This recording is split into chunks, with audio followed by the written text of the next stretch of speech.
மக்களே, என் தமிழ் மக்களே, 2021 தேர்தல்ல நாங்க ஜெயிச்சா அதச் செய்வோம் இதச் செய்வோம்னு சொல்லி ஓட்டுக்காக உருட்டி பெரட்டி கொடுத்த அந்த வாக்குறுதி வடைகளை பாப்போமா? அது என்ன வடை? ஓ, அந்த சுடல சுட்ட வடையா?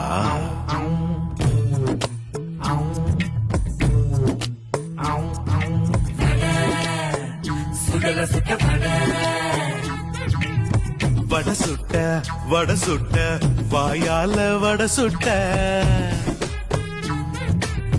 வட சுட்ட வட சுட்ட வாயால வட சுட்ட வாக்குறுதி சொல்லி சொல்லி வாயில தான் வட சுட்ட டாஸ்மாக்கு நீட்டு வேலை வாய்ப்ப சொல்லி வட சுட்ட நிக்காத ஓசி பஸ்ஸ ரோட்டுல தான் ஓட விட்ட போத பொருளை பொழிக்கிறேன்னு சந்து சந்தா அத வித்த